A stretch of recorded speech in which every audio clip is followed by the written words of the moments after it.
आदरणीय दिवंगत दादा, काय बोलावं, शब्दांचा समुद्र आटलाय आज. कारण ज्या भावनेतून, ज्या प्रेमातून वडिलांप्रमाणे चुलत्याप्रमाणे या जेजुरीकरांवरती प्रेम केलं आणि आम्हाला सर्वांनाच आमची सगळी स्वप्न पूर्ण केली. दादा, तुम्ही या नगरीचं नगराध्यक्षपद, आम्हाला सर्वांना नगरसेवक पद कुठं कमी पडून गेलं नाही. दादा, कसा संवाद साधावा आता तुमच्याशी, कसा पत्र व्यवहार करावा, कुठल्या माध्यमातून करावा, मोबाईल करावा, फोन करावा, काय करावं दादा. परत आम्ही तुमच्याशी संवाद साधू. हे मिळवलेलं यश, ही कारकीर्द, हे कौतुक, ते कुणापाशी कुणाची बोलणी खाऊ दादा. फार मोठा प्रश्न मला आणि माझ्यासारख्या असंख्य कार्यकर्त्यांना या ठिकाणी पडलेला आहे दादा. माझा संवाद जर तुम्ही कुठून ऐकत असताल, जिथं कुठं असताल, आम्हाला पोरकी करू नका.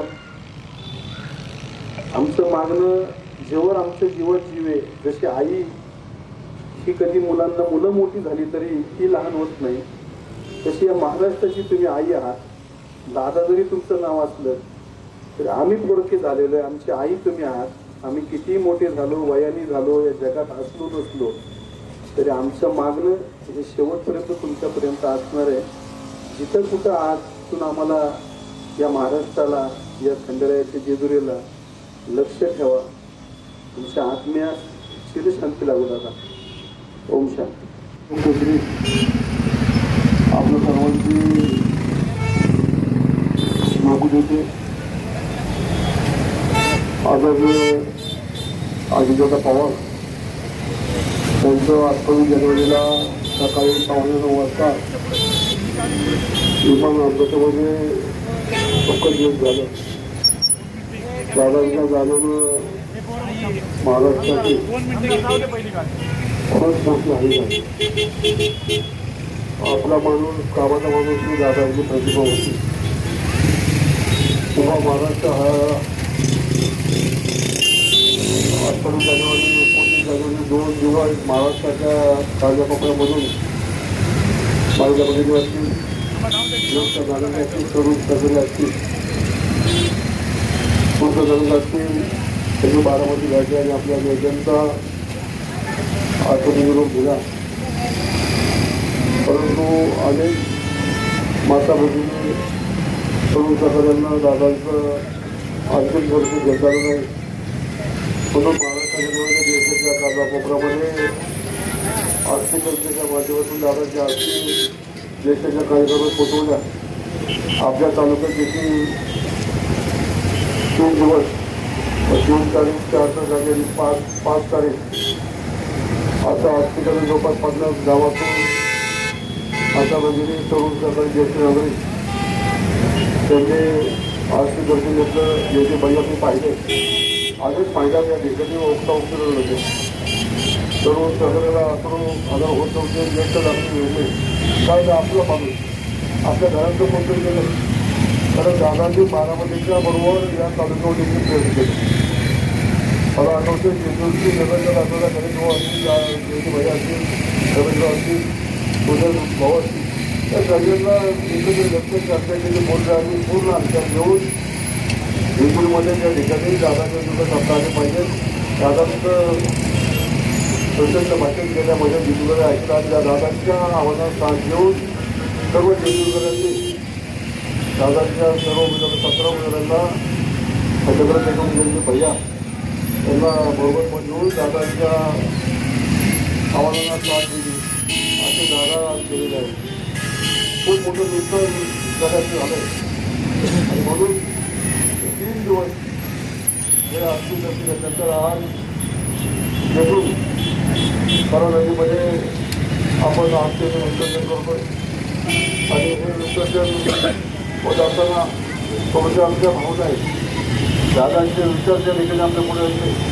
दादाची खऱ्या अर्थानं सर्वांनाच दादाच्या बहिणी असतील, तरुण सहकारी असतात, शेतकरी असतील, समाजातील दुर्लक्षित वंचित घटकांना मदत करण्याची भूमिका दादांनी घेतली. त्याची भूमिका शब्द आपण खरे दादांचा माझा व्यक्तित्व परिचय 27 झाला मग दादांचा माझा व्यक्तित्व परिचय आणि याच्यासाठी दादा खासदार आले तर दादाच्या सोबत अजून तरुण मंडळी काम केले. माझी जिल्ह्यामध्ये ओळख केली. जिल्ह्यामध्ये अध्यक्ष दादांच्या आल्यानंतर खऱ्या अर्थानं दादांच्या विचारचा आमदार काँग्रेस कार्यकर्ता आणि सगळीकडचा अजून दादाच्या असे दादा कामाचा माणूस आहे, आपला माणूस आहे. ही भूमिका सगळ्यांना पडते. कोणत्याही पक्षाचा माणूस त्या तिथे दादांना आल्यानंतर त्यांनी दिलं निवेदन वाटायच्या वेळी त्या निवेदनचा माणूस असून त्या माणसाला मदत करणं हा एक होत आहे. सकाळी 6 वाजल्यापासून 12 वाजेपर्यंत त्या ठिकाणी काम करतो. काही ठिकाणी जे कामं झालेली आहे गावाची स्वतः सकाळी 6 वाजता पाणी करायची. काही दुसरं द्यायचं काय जोडले असेल तर यामध्ये जरा खऱ्या अर्थानं सर्व घटकामध्ये शहरी क्षेत्रामध्ये त्या ठिकाणी त्या तालुक्यामध्ये आपण आपलं निगडीत दोनशे कारखाने राज्याचा उच्चारी भाव या तालुक्यामध्ये जे काही बोलतो त्याच्यावर दादांच्यामुळं आणि हे पेमेंट जे आहे आजच्या दिवशी जरूर आहे खऱ्या अर्थानं दादांच्यामुळं थोडं लोक त्या ठिकाणी मात्र होतो. पूर्व वाघाडी कोरोनाच्या पाणीमध्ये लोकांना शिक्षणामुळे त्या ठिकाणी खरेदी कमी घेतात.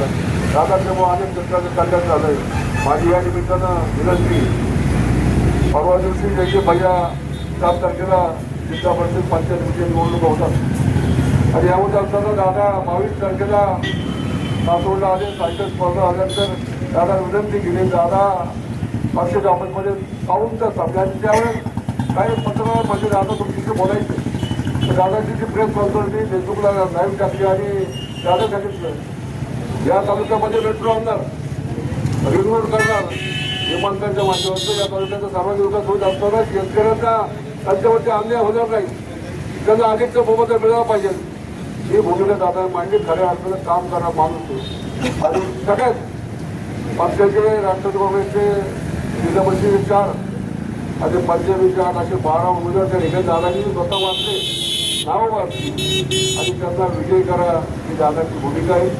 आपल्या या निमित्तानं माझे त्या तालुक्यातील सगळे सहकार्य दादांनी खऱ्या अर्थानं काम केले. दादांच्या विचारांनी हे राष्ट्रवादी काँग्रेसचे 4 जिल्हा परिषद आणि 8 पंचायत 12 उमेदवार घोषणा आहे. आपण सगळ्यांनी दादांच्या विचारात साथ देऊया. दादांनी जाहीर केलं उद्या निवडून आणण्याकरता आपण मदत करूया. मी दादांना श्रद्धा केली. मी सगळ्यांच्या वतीने या ठिकाणी मला आठवते कधी तुम्हाला आता दादांचे विषय शेवटचे त्याच्या पहिल्या सगळे उद्या भेटले होते. प्रायव्हेटच्या वगैरे आपली भेटली होती आणि फोन केला तुमच्या समोर सरकारच्या ठिकाणी दादा आपल्या प्रायव्हेटच्यावर फोटो काढण्यात घरी भावना भेटते. त्या सगळ्यांच्या ठिकाणी दादा पाहिजे. दादांचा बहुमत होता. दादा कार्यकर्त्या पाठीवर काम मारून तू जड तुला मदत करणं एवढे पण करू भविष्यामध्ये जे भैया त्यांच्या सरकारमुळे हा नेतृत्व चरण बदलणार ही पण दादा श्रद्धा केली. मी आपल्या सर्वांच्या वतीनं लोकनेते स्वर्गीय अजितदादांना मी आपल्याची मानवंदनाची व्यक्त करतो आणि दादांना आपल्या सगळ्यांच्या वतीनं भावपूर्ण आदरांची आपण करतो. यानंतर आज तिथे उत्सवी होईल परंतु 2 मिनिटं आपण सगळ्यांनी पायाचे बाजाचे